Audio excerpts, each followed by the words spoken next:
Hey guys, it's Dean. Welcome back to the Better Man podcast. Today I am joined by Mark Sisson, who is a legend in the fitness world. He started the idea of the Primal Blueprint. He started a company called Primal Kitchen. He originally started all of this with Mark's Daily Apple, and now I'm going to ask him all of the questions that I can think of when it comes to healthy longevity, when it comes to being successful in fitness industry. And I think you guys are really going to enjoy it. So, Mark, thanks for joining me for the call. My pleasure. Thanks for having me, Dean. Yeah. So, I first learned of you. You were one of the first fitness books that I ever read. I started Manful Yoga in 2012, and I really started getting into it full time in 2014. And you were one of the first fitness books I read. I remember meeting you at a health and wellness conference. I was like, "Whoa, there's Mark. He's just walking around in his jeans and his barefoot shoes and just talking with people." And you were totally down to earth. And it was anyway. So that's how I met you. And I think I handed off my book to you. And I remember one time I saw you.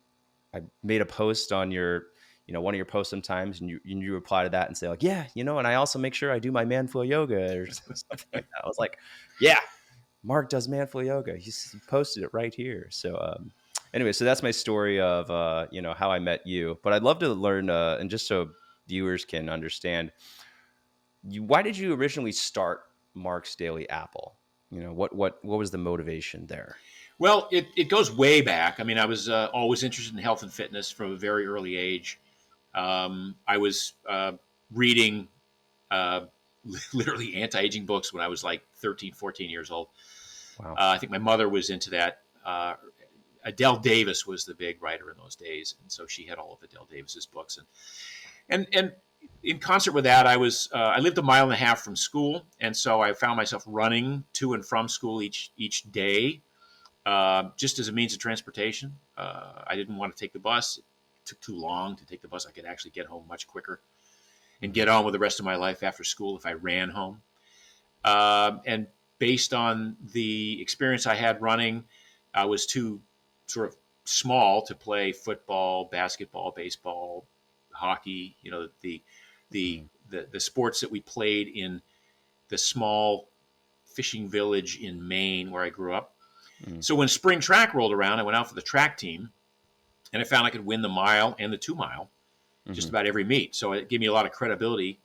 I was fit enough to do that, and I just rolled that into a high school and college career of being a track athlete and running cross country and running road races in the summertime, and eventually running marathons, and then graduating from college and deciding not to go to med school, but in fact to train for a couple of years for the Olympic trials.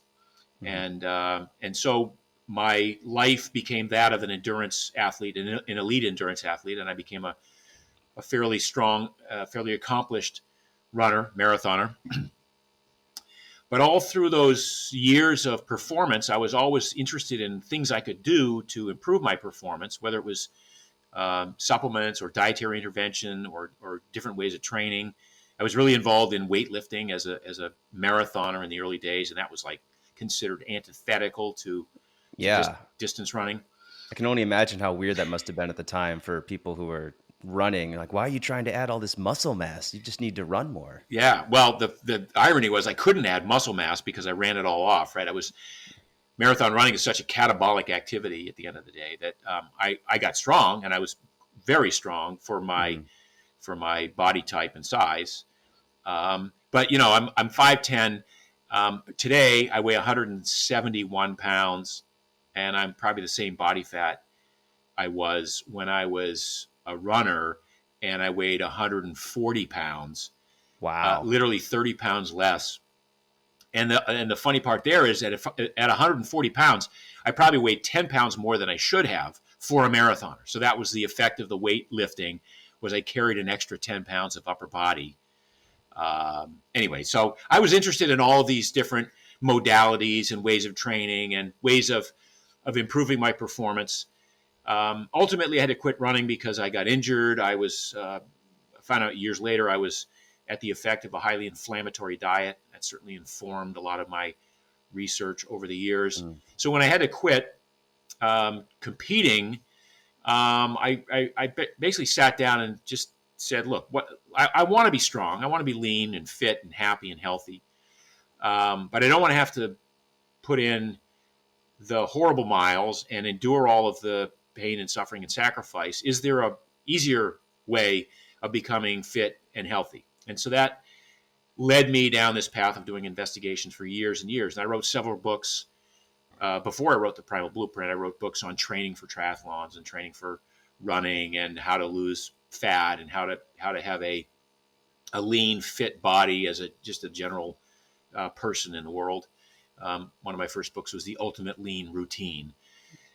So over the years, I'd accomplished, or I'd compiled these, not just these studies that sort of informed my thinking process, but started to create a template for living my own life, and a template that I could use as a coach, because I was coaching other people and I was training other people, as a template to better outcomes. Like, how can I be that strong, lean, fit, happy, healthy, productive person? And I called upon my background as a pre-med candidate at Williams College, and I had a degree in biology.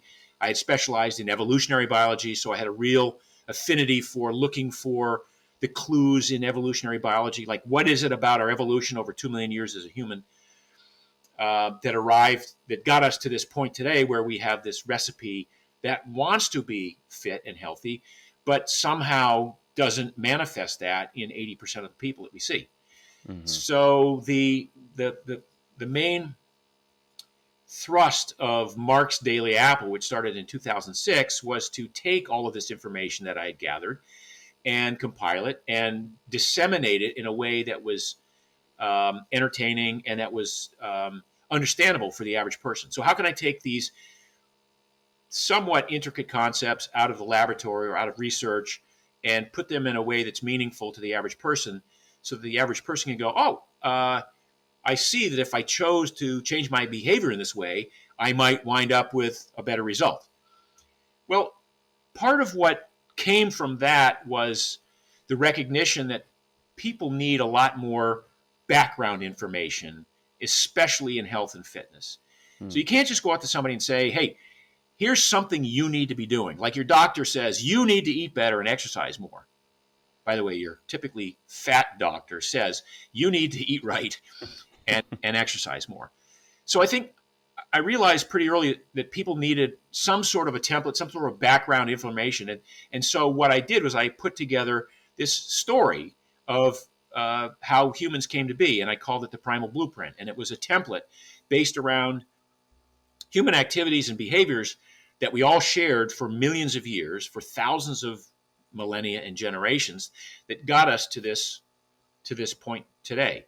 That got us to the point where we have this genetic recipe that wants us to be strong and lean and fit, but we don't know what the inputs are. So genes, we all have these genes that are human, and we all build muscle the same way. We all burn fat the same way. We all create immune systems the same way. It's just the degree to which we do it that differs from individual to individual. So I was looking for these hidden genetic switches that we all have. Like what is it that I could do that would turn on the genes that burn fat, turn off the genes that store fat, turn on the genes that build muscle, turn off the genes that cause metabolic syndrome. And through these years, I've made it my mission to inform people as to what these behaviors, these choices might be that would allow them, if they decided that was something they wanted to pursue, gave them maybe a better chance at the outcome they decided. So I don't have the right way to do things. I just have a way that's based in science that says, look, if you cut out the industrial seed oils, it's likely that the inflammation that you're experiencing will subside. If you cut out the sugars and the processed grains, it's likely that your swelling will go down or that your inflammation will subside. If you increase the amount of a quality protein that you take in and you do some weight training, it's likely that you'll put on some muscle and burn more fat. And it's in the context of the history of human evolution that I was able to kind of tell a story about this prototypical ancestral human that I called Grok, and what his life was like, that people are now able to say, oh, based on that template, I understand why when Mark says, try this way of eating or try this way of exercising, or, don't worry about going out in the sunlight as much as they tell you to. There's a basis for it, right? There's a ground of understanding that precedes my general advice. Does that make sense? Yeah, totally. Yeah, totally. You came up with a story to help give. I mean, honestly, well, I can't say what I'm thinking right now because I make too many people mad. But I understand the idea of coming up with a story to help, to get the point across a little. Humans, we like stories. Yeah. That's how you can't just go up to someone and say, "Hey, you should lift weights." Like, Right. well, why? Exactly. Tell me the myth of Yeah, why I exactly. should lift. How did humans start lifting weights? That'd be Yeah. a cool story to come up with. Something that I was thinking of as you were talking about that is, as I was reading your book for the first time, it was interesting to me how much information in there is directly contrary to a lot of normal health advice that you hear and that you still hear even, when was that book? When was that book published? 2010. Yeah. 2010. I think I read it in 2014, but I'm still hearing people repeat, the misconceptions that are Yeah. the exact opposite of what you put in that book. Things like we need to stop eating fat, Mm-hmm. because we'll get fat if you eat more fat. Or things like the best way to lose weight is you got to do cardio, got to go Yeah. on lots of running. Yeah, that's the only way to lose weight. And there are things that are still being repeated in my community as well. And it's people just don't there. I don't know what it is. You probably are much more familiar with this than I, but people are just, this information is just being repeated. And it seems like these things have been repeated for decades and decades. And as somebody who is kind of the leader of this community of men who are in their 40s, 50s, 60s, 70s, I'm curious about your experience, with realizing that you had an inflammatory diet. And I'm just wondering, when you realized this, what were some of the norms, or what were some of the general advice being given about dieting when you were an endurance athlete, and what did you start to do contrary to that? Yeah. Yeah. So when I was running and doing triathlons, I was doing all I could to get 1,000 grams of carbs a day, because uh, the dietary advice from not just the scientific community, but the running community was that fats are bad, and fats and cholesterol together are the cause of heart disease. So stay away from those. Carbs, the muscle runs on carbs, so you have to always be providing carbs. And if you don't provide carbs every couple of hours a day, your body will go into a cannibal mode and will start to cannibalize your muscle tissue. Mm. Um, so for the longest time, I was a slave to carbohydrate loading. And, there's a guy in this industry named Tim Noakes, who wrote a book called The Lore of Running. And Tim was famous for being the most knowledgeable guy on carbohydrate loading in the world. And all of his research was on the work that was done in the laboratory that sort of proved at the time that carb loading was the way to enhance your performance as an endurance athlete. Years later, it turns out Noakes was one of the few scientists brave enough to recant his entire career. Wow. And said, you know what, I was wrong. I was dreadfully wrong. But it's basically a low-fat diet that's killing people, and it's a low-carb diet that we need to embrace. And he switched his whole reason for being away from carb management and carb intake to carb restriction and a low-carb, high healthy fat diet. So that was just one example of the sort of advice that we'd been given that I started to question as I was coming out of my endurance phase. And I will tell you that after I quit running, after I had to quit competing, I didn't stop training. I trained for a decade as if I was an athlete. I just couldn't compete because of the injuries I had. But I trained as if I was an athlete, and I trained I was a coach to professional triathletes, for instance, and I would train with them. Sometimes I'd just do the same ride they did or the same run they did. Mhm. I just couldn't do it every day, but I could do it once in a while, because I had this notion that I needed to keep doing this kind of work. It was in my psyche that I had to do that.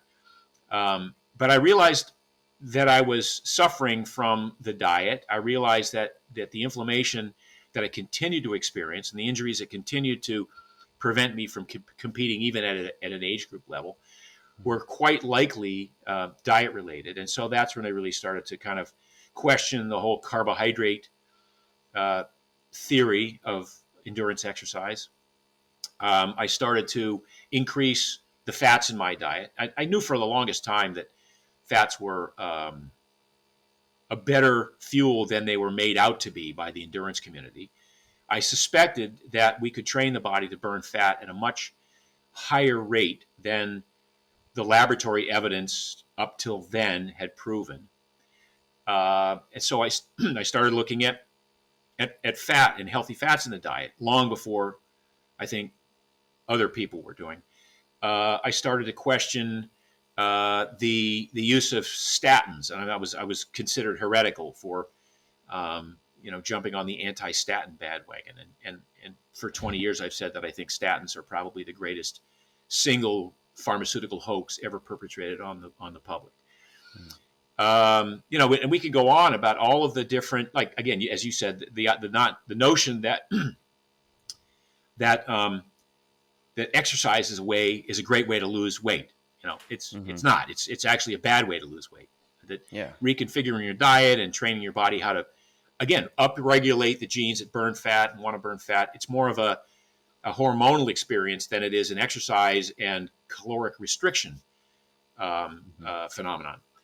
So, but really the aha moment for me didn't come until probably 2000. I think I was 47 years old.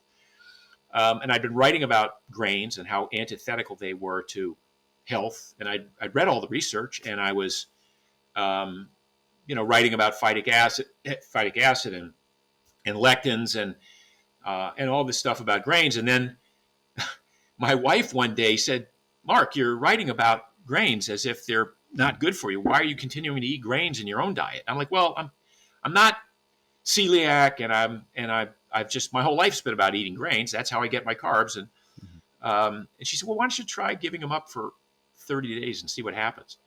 And my wife has no science background. She's just very observant in life. I gave up grains for 30 days. The irritable bowel syndrome that I had my whole life went away. Wow.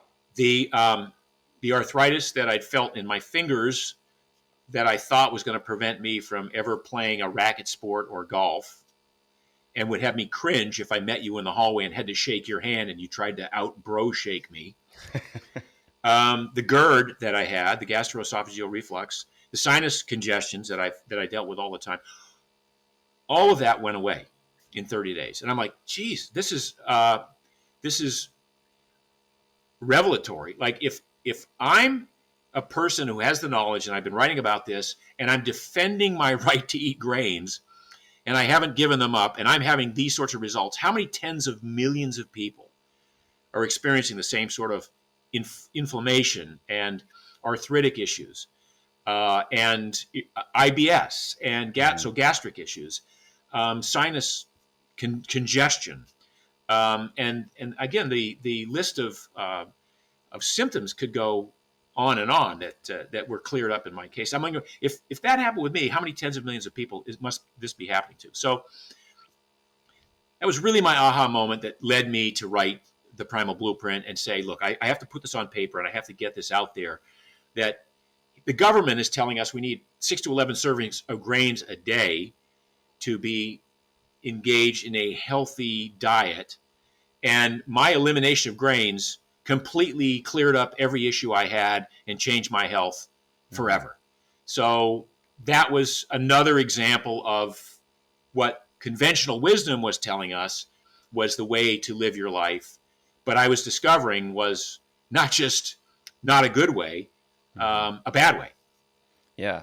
Well, I remember, and you can guys, you can think about when you were in school. We can think of the food pyramid, right? And right at the bottom, you've got what 6 to 11 or 6 to 12 servings of grains, and then you have, dairy is dairy's still pretty high up there. And I just Mhm. saw your tweet this morning that said humans did not evolve to, or humans did not evolve to, to take dairy. We made it so, Yeah, yeah.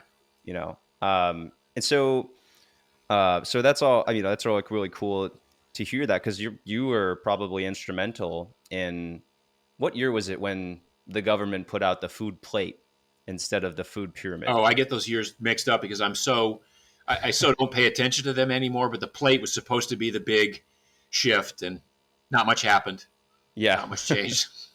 not as many grains at Yeah, least. yeah. And also, note to myself, I really want to try out I'll try out a 30 days no grain challenge for myself.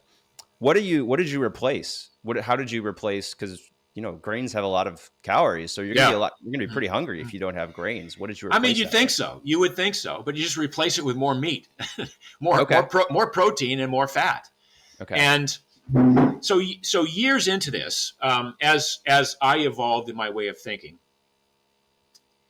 um, I wrote the Primal Blueprint, and I got great results from my own adherence to that way of eating. And then I started thinking, well, maybe there's a next level stuff, and that's when I started to get into keto. And so for a bunch of years, I was on a keto-ish way of eating. I wrote the Keto Reset Diet, which became a New York Times bestseller, and I discovered that through keto, I had more energy throughout the day, and I kept what's next level after this? Well, the next level after keto was keto plus 2 meals a day, not 3 meals a day. So I wrote a book called 2 Meals a Day, and that did very well. And what I realized was that when you reconfigure your diet in an optimal way, in a way that creates what we call metabolic flexibility. So metabolic flexibility describes the body's ability to derive energy from whatever substrate happens to be available. Most people can only burn carbs. They really are not good at burning fat because they never, if their insulin levels are high from their carb intake all day long, that locks the fat in the fat cells. So even if the body's starving for energy, if the insulin level is high, it can't get the fat out of the fat cells to combust it. So it's this vicious cycle that people have where they have to have carbs every 2 or 3 hours throughout the day. With a ketogenic reconfiguration, with some carb restriction, with some restricted eating, with some intermittent fasting, you can create a body that is metabolically flexible so that you can derive energy from the fat stored in your fat cells, the fat stored in your muscles, the fat on your plate of food, the carbohydrates on your plate of food, the glycogen in your muscles, the glucose in your bloodstream, the ketones that your liver makes in the absence of this metabolic flexibility is the perfect human condition. And it doesn't require one particular way of eating. You can get there through a number of different ways of eating, through carb restriction, but also through calorie restriction if you skip meals and you eat like 1 or 2 meals a day. And it's this this renewed metabolic flexibility that comes with metabolic efficiency. And with metabolic efficiency, you start to realize, Jesus, I was eating like way more calories than I ever needed. I didn't need 3,200 calories a day. I need like 1,800 calories a day. And that's all I need if I'm efficient with my food. And so grains are a very inefficient form of food, and grains become calories for a lot of people that, even in the best of circumstances, if they get burned off, they're still inflammatory. And they may create the need for a higher level of micronutrient supplementation. So it may be that when you cut out the grains, you don't need to supplement with vitamins and minerals and other supplements. That's sort of the premise of Paul Saladino and the carnivore diet. I don't know if you're familiar with Paul's work. So when you realize that that you can create this metabolic flexibility and that your body really only needs, it certainly needs a lot fewer calories to thrive than you thought it needed, then you realize, well, I didn't need to eat the grains ever. Hmm. And so I can eat, if I get 120 or 140 grams of protein a day, that's really only about 600 calories. And there'll be some fat that comes with that protein because it's usually going to be in the form of meat or fish or chicken. Maybe that's another, 100 grams of fat. So now we've got another 900 calories. Now we're only at 1,500 calories. And if the rest of it is vegetables and fruit, you maybe get up to 2,000 calories, 2,200 calories. And that's really all your body needs, unless you're in some sort of a metabolic, deficit and you have some sort of a disease state. Mm-hmm. You don't need, if you break the macros down that way, you don't need a lot of calories to thrive throughout the day. Yeah, that's interesting. I just had a lunch with a guy last week, and he's a former badass. Did a bunch of behind enemy lines, special forces type stuff. Like living in that world undercover for months and months at a time. And now he's like 100, and he told me he once a couple decades ago he rode from Canada to Mexico in 15 days on a bike. It's crazy, like 200 plus miles a day, something crazy like that. And I asked him, well, what do you weigh now? And he's like, well, I'm 100. I think he said 185 pounds now. He's 6'1". I'm like, how many calories do you eat a day? He's like, I have 1,200 to 1,500 calories a day. And he still lifts weights. He's still in fantastic shape. He's 50 something years old, 50, 53 years old.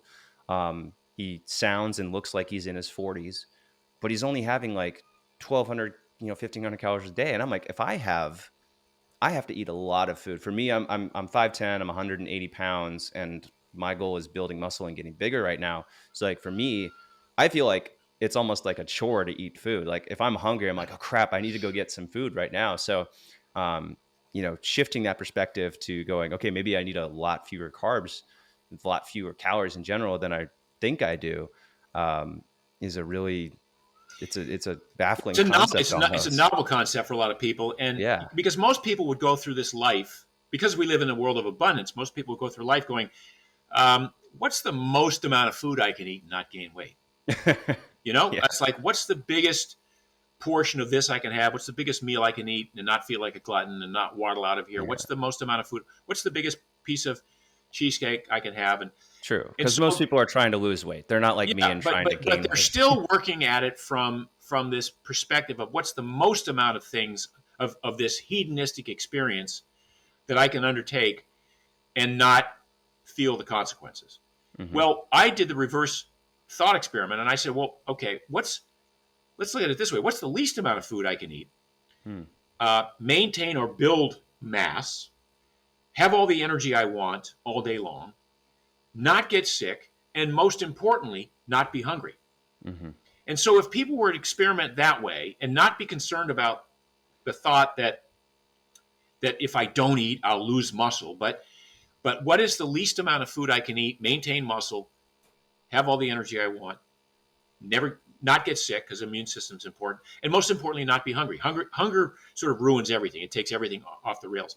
And so many people that are in the keto community or that are in the intermittent fasting community, they will tell me that that if they're, a lot of them eat one meal a day, mostly because they're not hungry, right? They've refined their metabolism to the point that they're just not hungry. And the concept is, if I'm not hungry, why should I eat? It's like my body is comfortable. I've got energy. I'm not getting sick. I'm just not hungry. Why would I cram food down my gullet?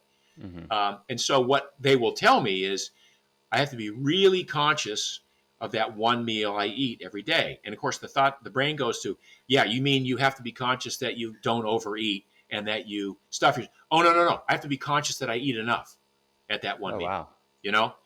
So it's a incredibly empowering state to be in when you are not at the effect of hunger. So I have a question about, so people, a lot of people, we eat for more reasons just for nourishment, right? Or we eat for emotional support too. So when people start eating less, and maybe, what was your personal experience with this?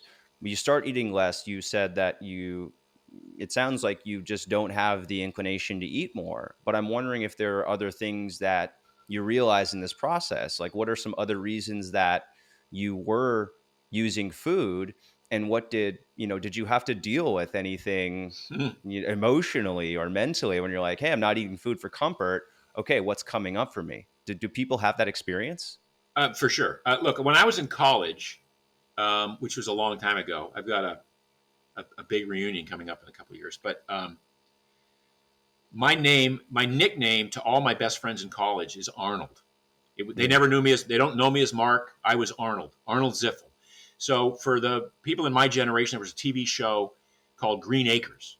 And it was about a gentleman who left New York City to become a gentleman farmer in upstate New York with his high society wife. It was a comedy. But one of the characters on the show was this big pig that was the child of a couple next door because they couldn't have their own kids. And the pig was named Arnold. It was Arnold Ziffel. And my buddies nicknamed me Arnold Ziffel because I could eat more than anybody in the college that I went to. Like more than the football team. I would literally sit down and eat, 10 burgers at a time and then grab their ice creams and it was gluttony at its finest. And this is when I weighed 138 pounds and I was running, 100 miles a week and I had a wickedly fast metabolism. I could get away with it, right? And it was also clearly highly inflammatory, but I could get away with it. I didn't gain weight. I didn't put on any weight. It was just, I don't know, a skill that I had, like Joey Chestnut, winning the hot dog eating contest at Coney Island. Now, it wasn't the fact that I could get away with it doesn't mean it was good for me. It just means stuff probably caught up to me later, the inflammation of all of that. Now, people in general tend to have lots of reasons for eating. Mine was because I could, and maybe I had some emotional crap going on that I endowed myself with superpowers that I could eat more than anybody else. I don't know what was behind that. But certainly one of the skills that you develop later on in life is the ability to recognize, not when you're full, because that's kind of too late, but when you're no longer hungry for the next bite.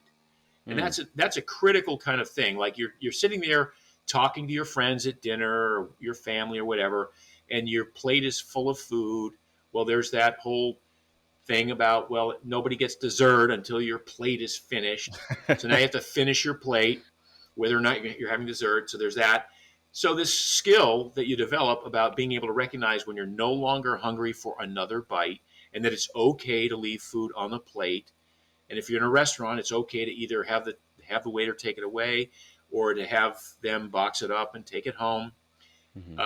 Those are little recognitions, little aha moments that people have that can change their life, because it goes from, I know sometimes I will consciously think to myself, oh yeah, remember your advice. I'm not hungry for the next bite of food. And if I finish the plate, I will literally regret it in 3 hours when I go to bed, right? I will lie there thinking, God, I was at a restaurant and it was an expensive meal, so I didn't want to not finish it. But I wish I hadn't finished it. I'd gladly give up the $75 for the cost of the prime rib just to not feel like this right now, Yeah. So. Yeah, that's a good point. I think that's a really good. I think about it in the comparison I'm making is, when you're in college and you go to a Big Ten university, drinking is very, normal.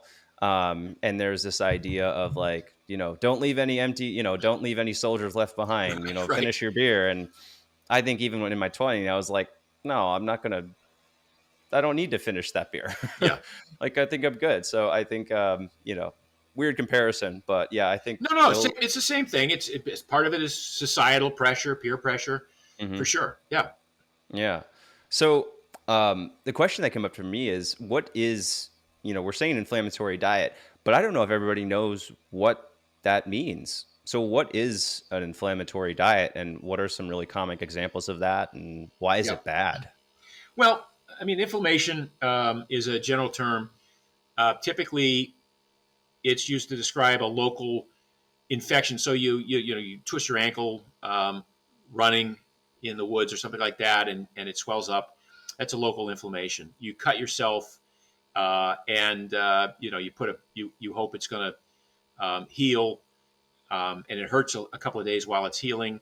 That's because there's an inflammation going on, a local inflammation, and that's a good thing. It's actually, these are your immune system fighting off bacteria that want to get inside the cut, or they're white blood cells that are, in the case of a twisted ankle, say, clearing out damaged, cells that were compromised in the twisting of the ankle. That's inflammation in general is part of an an immune response to something that's going on in the body, an assault to the body. Mm. Where it becomes problematic is when you have what we would call a systemic inflammation, which is an inflammation in the bloodstream that says something's going on. One of the examples I would give is if you have a leaky gut, which a lot of people who eat grains have leaky gut syndrome. And the gut, that leak in the gut means cell walls open up and allow undigested particles of food into the bloodstream. Normally, the bloodstream will only accept, or the cell lining the gut will only allow through simple sugars, free fatty acids, simple amino acids, and peptides, things like that. Occasionally, when you have a leaky gut, larger undigested protein molecules get inside, and the body's immune system sees these as foreign invaders, thinks that they might be virus or other antigens from the outside, and they mount an immune response to them. And they call upon this immune response, which may cause swelling, like you get edema, like people who have an inflammatory diet this way will gain 20 pounds of water weight because they're swelling up as a result of this inflammation, this systemic inflammation. So your body literally thinks that it's under attack as a result of, wow. So that's the whole, the immune response in the category of inflammation can be either beneficial because of a wound or some other, acute insult, or it can be because of a bad diet, which would include sugars, processed grains, industrial seed oils like corn oil, soybean oil, sunflower oil, canola. Mm-hmm. And these are the elements of the diet that become insidious over time, because people don't realize that the inflammation that they're experiencing is largely, if not all, a result of their dietary choices. Mm. So that's why we talk about a low inflammation diet or an inflammatory resistant diet. We start looking at what those inflammatory foods are. We get rid of them, we eliminate them, and then we clean the diet up, and hopefully the inflammation subsides and the leaky gut heals, and anything else that's been out of whack gets resolved. But it also, you can talk about metabolic syndrome and type 2 diabetes and this inability to manage blood sugar, having an inflammatory response in the body, which can cause issues that are related to blood flow in the extremities. So people who ultimately get their limbs amputated because of diabetes, there's an inflammatory response at work there.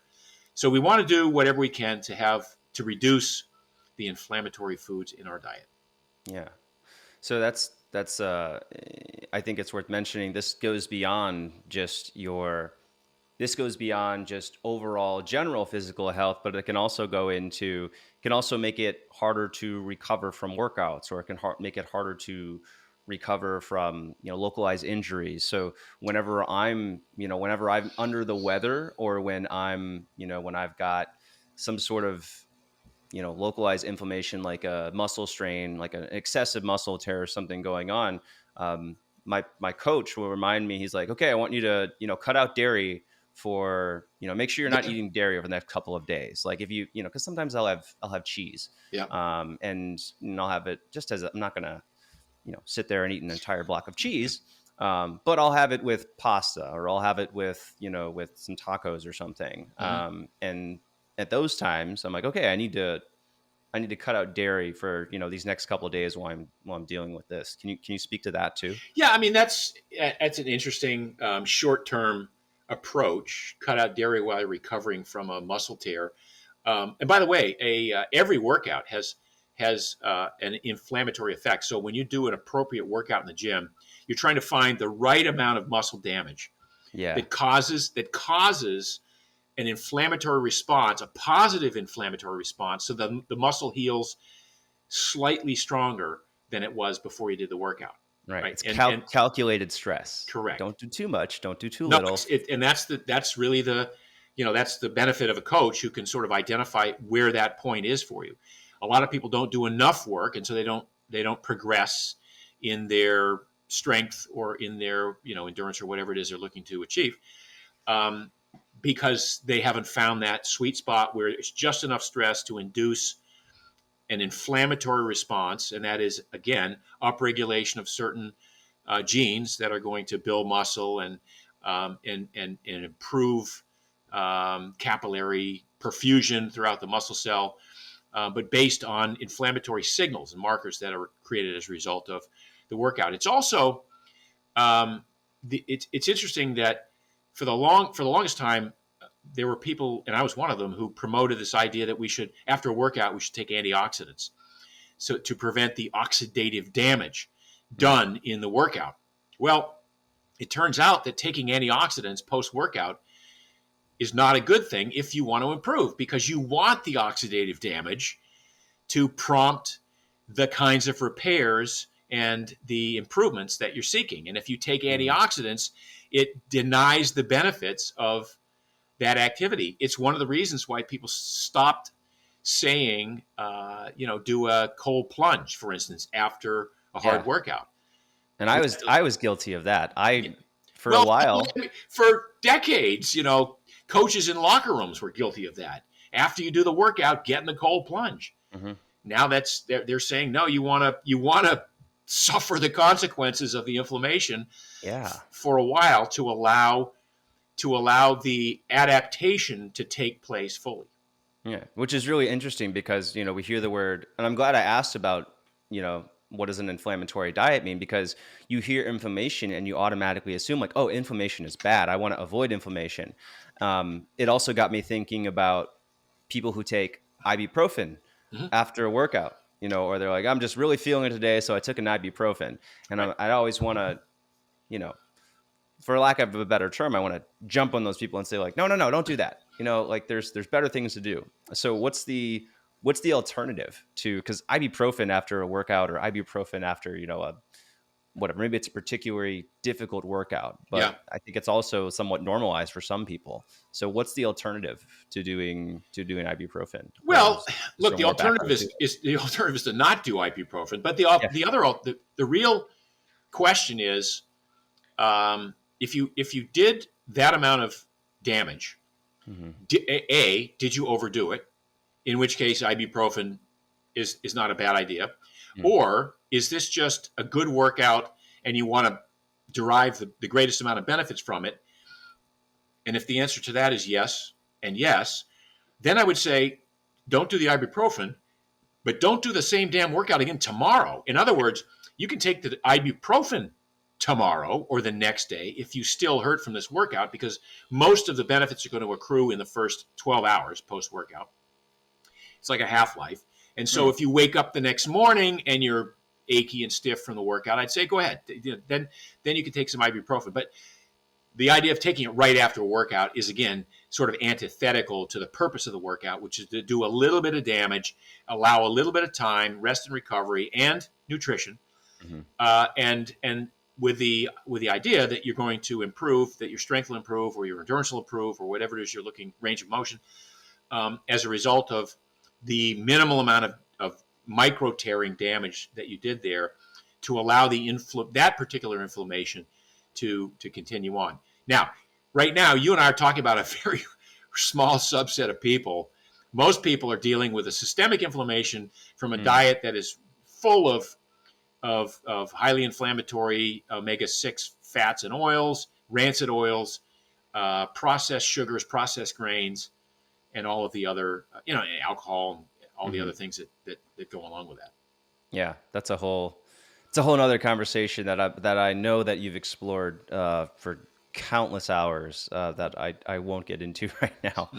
Uh, but I think one also important question to ask is I think back in when I first started learning about your work, but also in general this idea that fats are good, certain fats are good.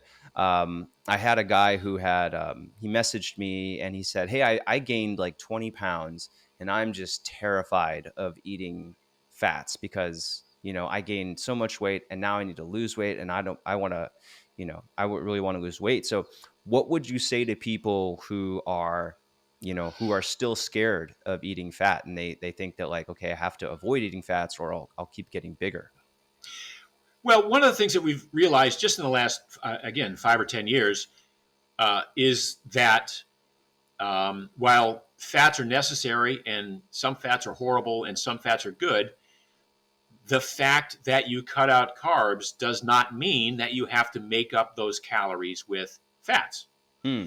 So to this day, I don't seek out extra fats. I don't put butter on my steak. I don't look at ways, and I think that was one of the early um, issues with the first generation keto people was they started to think, well, keto gives me license to eat as much food as I want as long as I don't eat carbs. Hmm. And so guys like uh, Live in La Vida, what was his name? Jimmy Moore, who weighed 400 pounds and never lost an ounce, but was sort of the keto guy. Um, he would brag about eating 4,600 calories worth of food a day, most of it fat and some protein and no carbs. And I'm like, you're missing the point here. The point is back to what we talked about earlier: metabolic flexibility and metabolic efficiency. If you are replacing carb calories with fat, but you haven't developed metabolic efficiency, yeah, you probably gain weight, right? You'll probably, and I'd have to look at your friends, the guy that gained 20 pounds. I'd look at his diet and say, what are you eating and how much and when? And I'd look at a number of variables. I'd also say, are you sure you've cut out all the carbs? Because a lot of people in the early days of this fat appreciation would say, oh, Mark wrote about fats being good for me, so I'm going to increase the amount of fat in my diet, and they wouldn't cut the carbs. Well, if you don't cut the carbs and you increase the fat, then it's worse than anything because the carbs cause a rise in insulin, and insulin drives all of that into the fat cells. It drives the fat into the fat cells. It drives the carbs into the fat cells. So it's you have to sort of pick your method here. Hmm. For a lot of people, a low fat diet works, right? If they just eat fruit and vegetables and they cut the fats entirely, they'll lose weight, they'll feel great, et cetera, et cetera. For a lot of people who cut the carbs entirely and increase the amount of fat, and they'll feel great, they'll lose weight. But it's that middle ground where you got to choose one. But if you mix and match them and try to keep the carbs the same and Hmm. increase the fat, yeah, you'll probably gain weight. Yeah. So all of this is kind of a lot of this is in the overall goal of making a more efficient body. But why do we want a more efficient body? I mean, obviously it sounds great, but what are some benefits of having a more efficient body? Great question, because one of the first things that you see in the fitness world is people who say, Mark, I just want a fast metabolism. I really want to develop a fast metabolism. I'm like, okay, why do you want a fast metabolism? Well, Why? yeah, why do you want a fast metabolism? Well, so I can eat more food, or so I burn off more calories. And I'm like, all right, so that's not really how we're designed. In an ideal world, you would be seeking a slow metabolism, because a fast metabolism is like a Ferrari revving at 7,000 RPMs at a stoplight, and the stoplight never changes, but it's still revving there and waiting for the stoplight. And then when the stoplight goes off, it takes off. You don't want to rev your Ferrari at 7,000 RPMs. You want to treat it gently, and you want to do the same thing with your body. So you don't want your body to be revving at a high at a high temperature and a high output, because a high temperature and a high metabolism means there's more oxidative processes going on at any one time. So I would say to most people, again, what's the least amount of food you can eat without getting hungry? Again, within reason, right? This is a thought experiment for people who think that they need 3,500 calories a day. But I would say this idea that you want to build a fast metabolism, why? Because if you're not hungry, if you can control hunger, if you have all the energy you want, and you are never sick, and you're not hungry, and you maintain muscle mass, what does a fast metabolism have to do with any of that? Mm-hmm. So the fast metabolism mentality is just, okay, so I can eat more food, so I can be the glutton at a meal. Well, it's the same as people asking, like, I want to do a workout that burns a lot of calories. Like, well, why do you want to do that? Let's go beyond why you think you want that and go straight to, well, you want to be healthier. Okay, cool. Actually, that's not how we get here. What you need to do instead is right. And so if you're a well-trained marathoner, going back to the marathon analogy, and you say, this guy can run 26 miles burning 100 calories a mile. And this guy can run 26 miles burning 80 calories a mile because he's more efficient. Mm-hmm. And he's more efficient because he's more fat adapted. He's better at burning fat.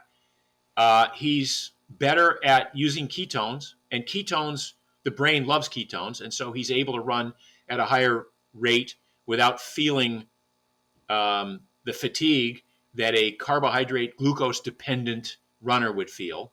So in that case, if you were more efficient, you'd be a better athlete, right? You wouldn't run you wouldn't run low on glycogen at the same rate that a less efficient runner would run low on glycogen. So those are real world examples of why.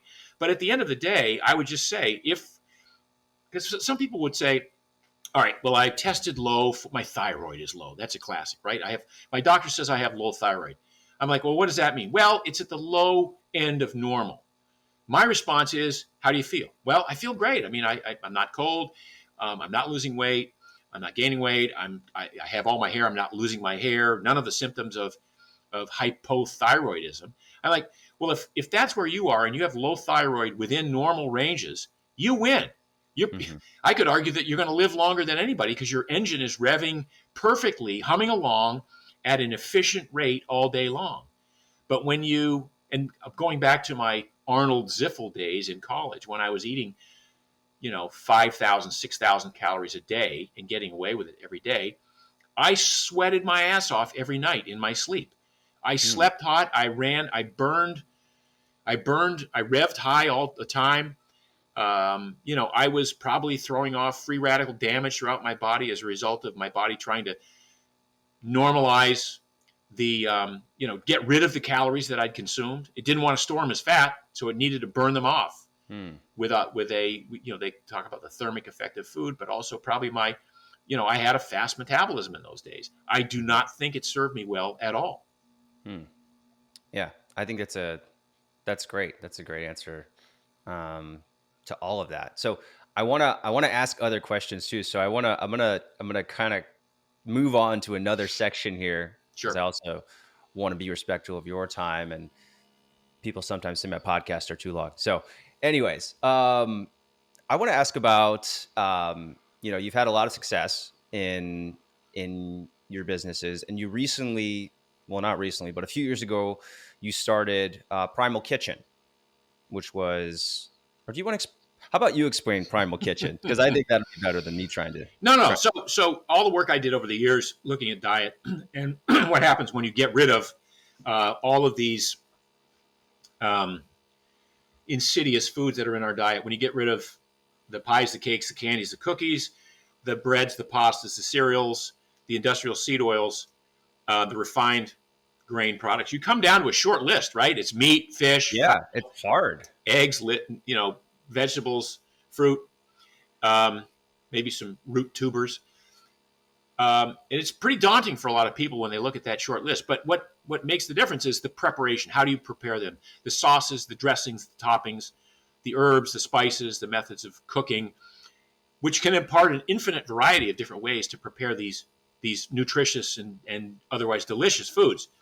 But delicious is an important part of that. Now, over the years, I was writing about food on Mark's Daily Apple, and I wrote 7 cookbooks, but I recognized that what people wanted, what I wanted, because everything I do in this world arises from my recognition that there's something that I would like to see in the marketplace and it does not exist.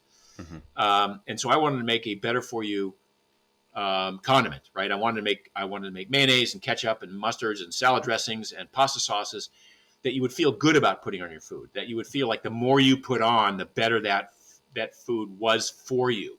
And up until then, the opposite was the approach. Like mayonnaise was considered bad for you, and use it sparingly because it's got all full of nasty oils and bad things. And salad dressing, like same thing. It's just use it sparingly. Well, dude, when I eat a salad, I want to douse it in dressing. And I would make my own dressings, and with extra virgin olive oil and some balsamic vinaigrette and a little bit of mustard and honey, and they'd be great. So I thought, well, I'll start a company that makes the best product in each of these categories. The one that you look at the label and you go, oh, everything on this label looks great, and the product tastes great. So that was the impetus behind the start of Primal Kitchen. And it was a new concept because we started by building the product first in the kitchen, and then we priced it later. Most large food companies will say, okay, we want to introduce this new mayonnaise, and it has to be on the shelf at $3.99 for a jar. And so how do we make it? Where are the compromises that we make in the choices of ingredients, where we can come in at a price that allows us to make a profit? We did, because of my naivete, I just said, I think there's going to be some people who would pay sort of whatever it takes to get the best possible product in that category. And so we introduced in 2015 Primal Kitchen mayonnaise, and it was $9.95 for a 12-ounce jar. Wow. And we didn't even have that much of a margin in it. But the way food goes, that was the retailer. The retailer sells it to you for $9.95, but he buys it from the distributor for 30% less than that. The distributor buys it from us for less than that. Blah blah blah. So it works its way down the food chain. So we really kind of shook up the food world by saying there are a number of people who want the best possible ingredients. And absolutely, that's why you buy the grass-fed beef instead of the stage 1 beef. Right. And so we weren't going after the average shopper who doesn't care, doesn't know, maybe doesn't even have the budget. We were going after those discerning food shoppers who said, look, my family's important to me. I'm willing to spend this on a quality product that I can put on my food and feel good about it, and as I like to say, and use with reckless abandon. Right. And so, my salad dressings, one of the complaints we got from the salad dressings was, they only get 4 servings out of it, even though it's supposed to say 7 or 8, because they know they can put more on a big salad and make it taste even better. But we're quite proud of the fact that Primal Kitchen started this in 2015. We were acquired by Kraft in early 2019. So it's been 4.5 years since I sold it, but I'm still very much involved. I'm still the face of the brand. I'm still, I attend all of the team meetings. We just hosted a big influencer event in my house in Pacific Palisades 2 months ago with 100 influencers. I'm still very much involved in the company, and I love it. It's my baby. It's growing, and it has spawned probably 50 other companies that are now attempting to do what we do, which is provide access to better for you foods to more people, more families across the country. Yeah, and I think that's fantastic, because that's what I do when I go to the store. I look at the back of the label. I'm like, okay, let me make sure that there are, does this use olive oil as a base instead of grapeseed oil or something like that? So exactly, it works. It works for me. So my question is kind of personal to you. So you sold Primal Kitchen for $200 million, And I'm curious, like, how have you gone about your life differently since then? What did you realize was important versus what was, oh, this is not as Mhm. important? Well, my life didn't change that much. We've always I've always done reasonably well with my businesses. So a big chunk of money coming in just gives you sort of certainty for the rest of your life, Hmm. which is that sort of security for a boy growing up in a poor fishing village in Maine is kind of a nice thing to have. Hmm. But my life, we're in the south of France. We're in an amazing house in the south of France that I would not have been able to afford to rent, in the early days. We've done this every year for the last couple of summers, so we're here for 2 months. We travel a lot. I just took 20 family members to northern England for a week, and then the Scottish Highlands for a week after that.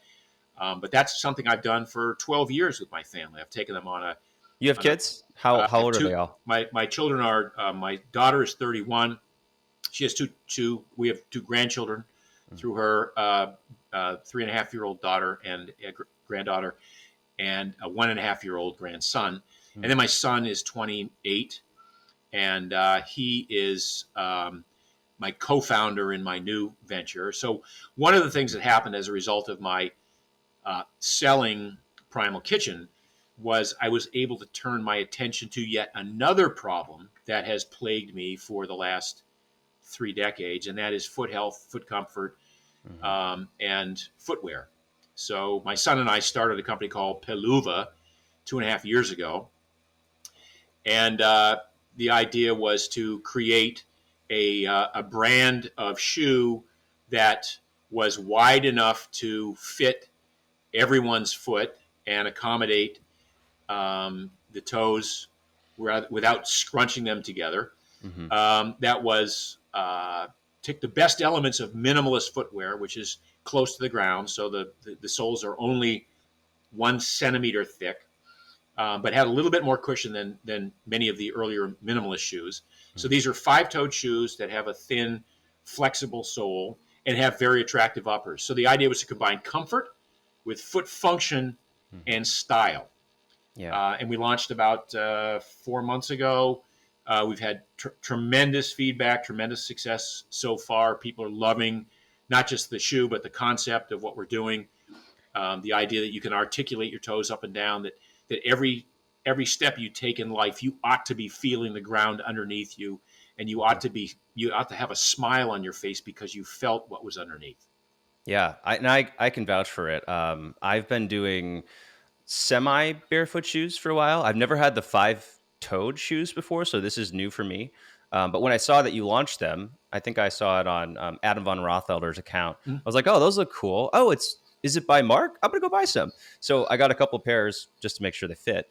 But I've been doing barefoot shoes for a while now, and my big complaint with them is that they have zero padding, which makes sense if you're walking around in like a nature trail that has never been walked on before. Like if you're like Grok, right, to use your Mm-hmm. archetype, and you're walking on somewhat soft ground, that makes sense. But we're walking on cement, we're walking on sidewalks, we're walking on very hard ground. And so for me, the barefoot shoe concept with zero cushion, and I'm wearing these when I'm in my late 20s. I'm not, you know, I'm Yeah. pretty relatively young. So like my feet would hurt if I wore them for too long, or I'd have to take a day off.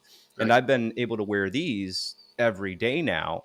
And it's great because I have that toe articulation. I'm able to actually feel my arches engage better as I'm walking, but my feet don't hurt walking on pavement.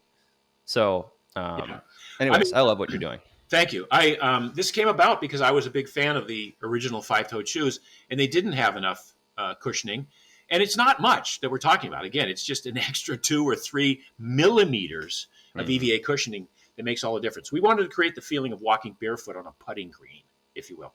Mm. And in the south of France here, where we spend our summers, last summer I brought 6 prototype shoes. One of the pairs I put 650 miles on, walking anywhere from 6 to 14 miles a day, much of it on pavement. And in the old days, with those original barefoot shoes, I would have to take a day off after walking in them because my feet would hurt. I would have like bone bruises.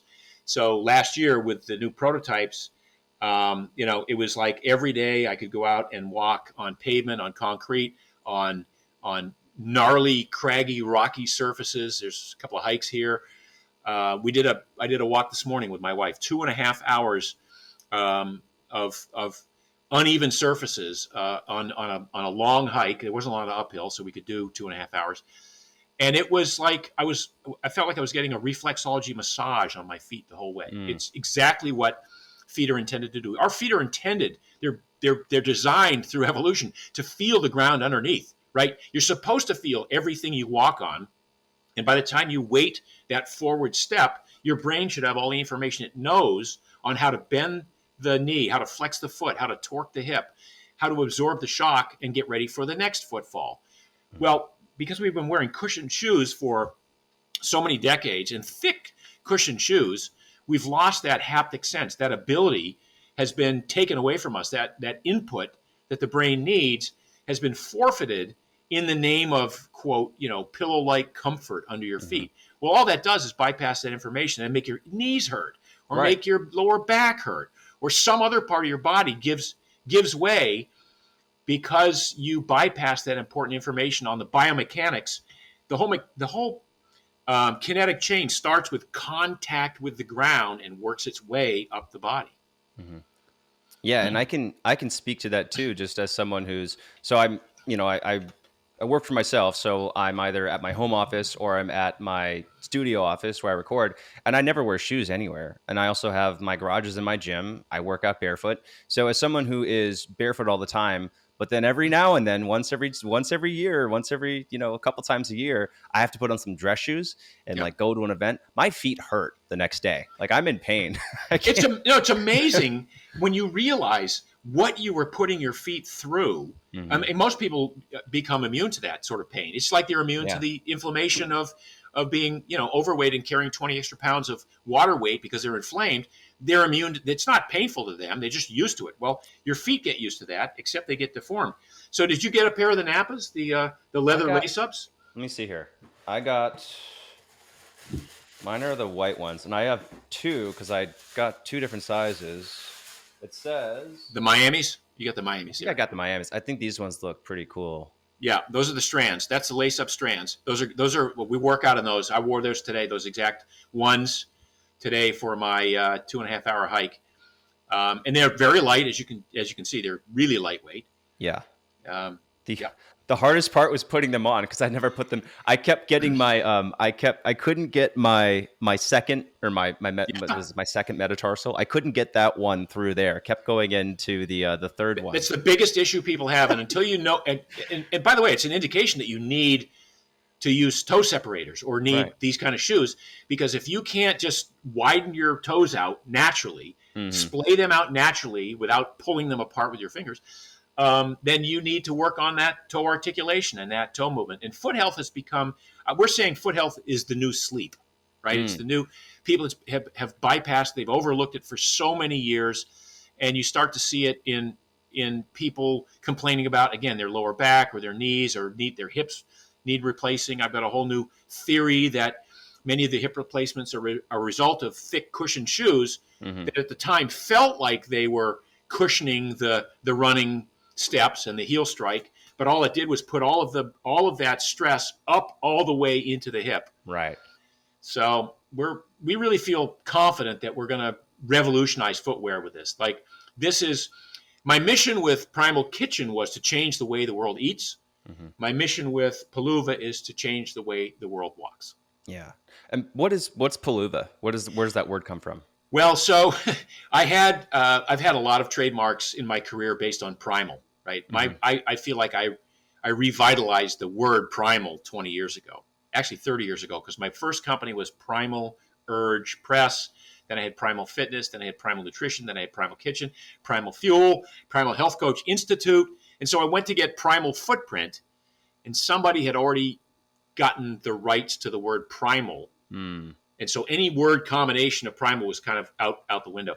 So we had to make up a new word. So we put in a word generator and we played around with different languages. And it turns out that in Portuguese, the word for foot is pé and the word for glove is luva. So it's foot glove, pé luva. Huh. Yeah. Okay.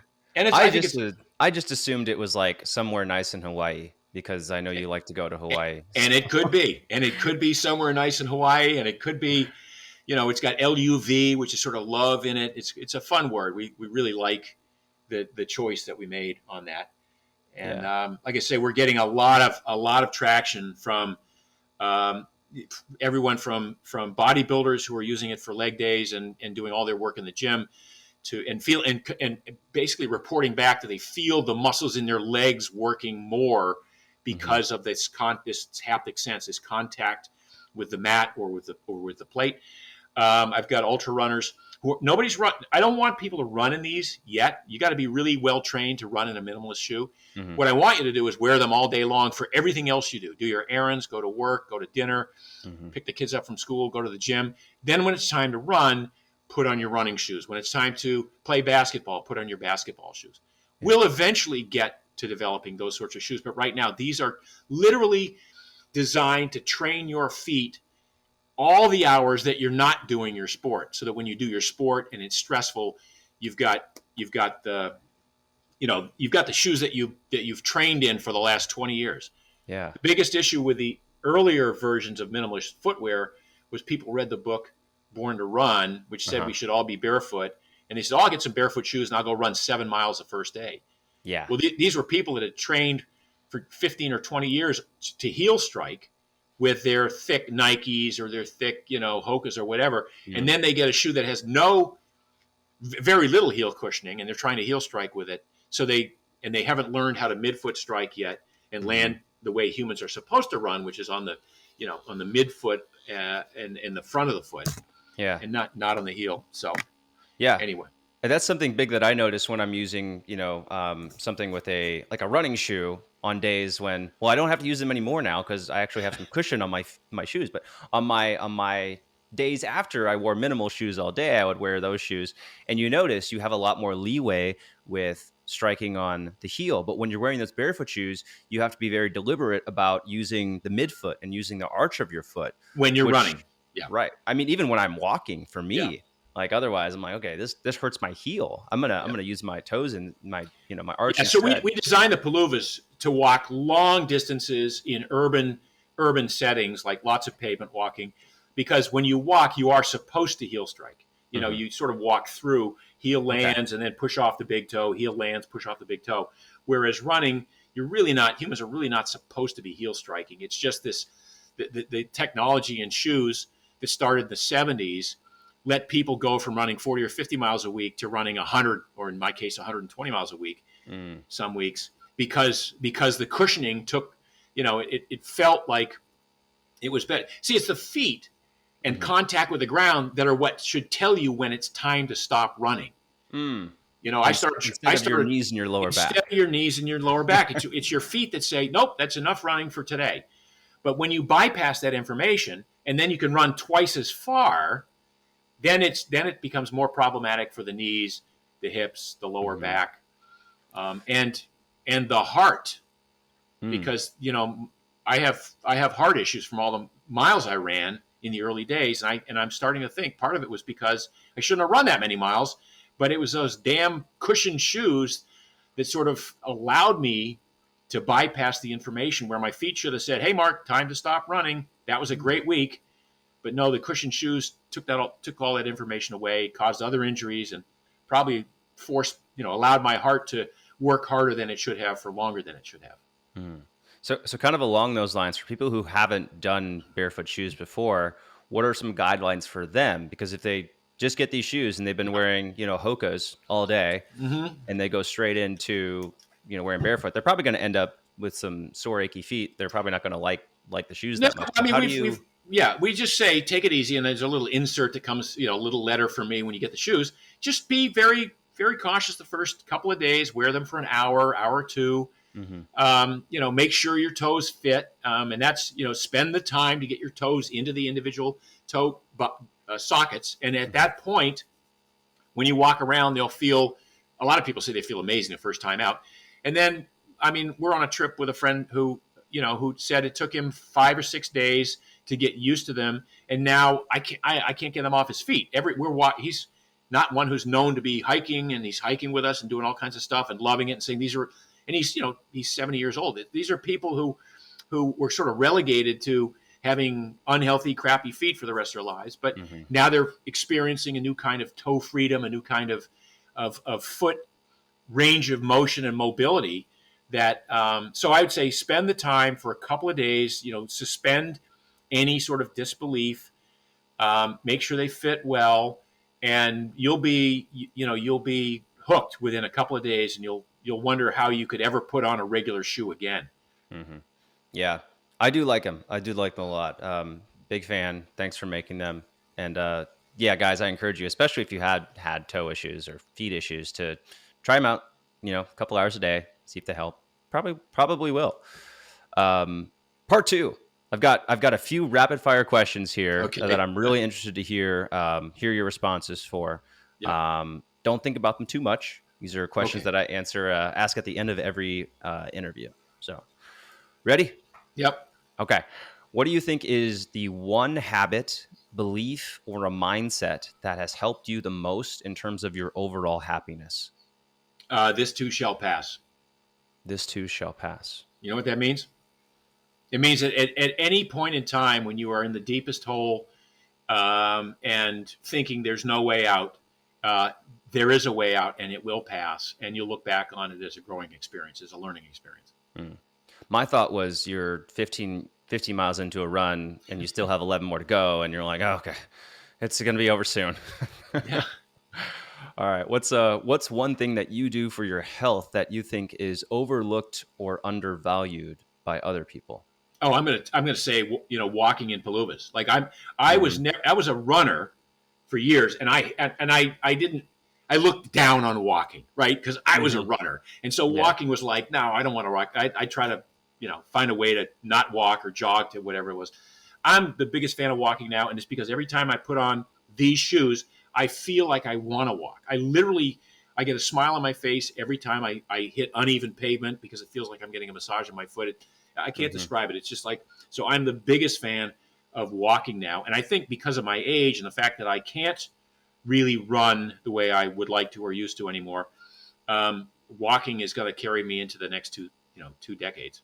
Yeah, I hear that, because I think when I was in my 20s and going out for a walk, I felt kind of silly. I'm like, I'm 26. I should be able to go for a run right now.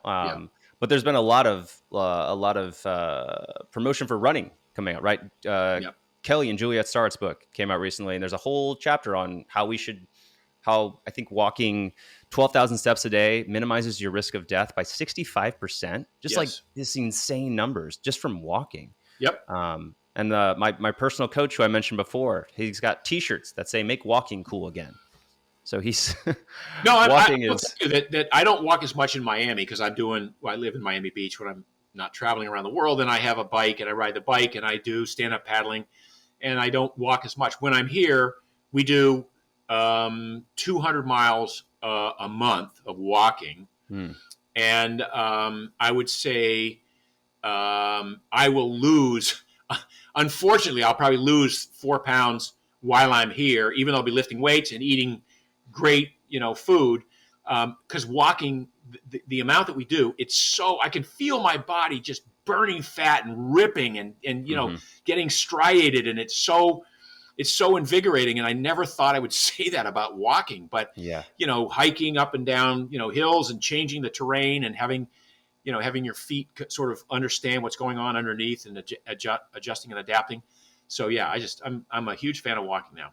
Yeah, I mean, you can't understate the benefits, especially mental too. I feel like when I'm walking, I have a 3-month-old now, and we had a phase a few weeks ago where she just did not like sleeping. So I was walking 2.5 hours a day, but it was great. I felt like really mentally clear, because I'm like going on these walks, just my brain processing things while I'm moving. And now I'll go out and I'll take my phone with me and I'll just dictate kind of a note. Instead of sitting in my office and brainstorming, I'll go for a walk and do it instead. And it feels so much better. All right. We got really excited about walking there. Next question. What's the most, you're going to have to say something other than walking for this. What's the most important activity you regularly do for your overall stress management? Yeah, let's see. Well, if it's not walking, it's going to be stand-up paddling. Hmm. So I always paddle alone. I always get into a rhythm, into a zone when I'm paddling. The water has a very calming effect, soothing effect on me. I get some of my best thinking done when I'm paddling, when I'm stand-up paddling. I don't do it, every day, but again, now that we're here, there's one of the greatest paddle places in the world. It's Villefranche Bay, and I do three sessions a week here when we stay here for the summer. Yeah, it sounds amazing. What is the most stressful part of your day-to-day life? Um, the most stressful part, I like to think that I don't have what I would call a most stressful part. I can't identify one. Wow, Yeah, that's great. That's never yeah, had that answer before, but yeah. good for you. What do you think is the biggest challenge? I'm going to say, just for you, since we've been talking so much about physical, what do you think is the biggest non-physical challenge facing men and their well-being right now? Non-physical challenge Hmm. facing men and their well-being. Um, well, I mean, we could go into a whole diatribe on society and this outrageous hue and cry against, quote, toxic masculinity. But I think the Hmm. biggest issue we face is that men need to reaffirm what it means to be masculine Mm. again. I feel like society is trying to take. I think the society works really well in polarity. Male, female, black, white, positive, minus charges. Um, it's polarity that makes the world go round, and maleness and femaleness is an integral part of that. And I think we need to maintain the maleness, the masculine part of maleness. And Hmm. I feel like society is trying to make men more feminine and women more masculine, and I think it's going to wind up at some horrible intersection there. So I'm really thinking that men, one of the greatest challenges that men have that's not physical, is in this world trying to be masculine and not Hmm. be assholic about it, and not be a jerk, and not be Right. all of the negative things, but to reaffirm masculinity.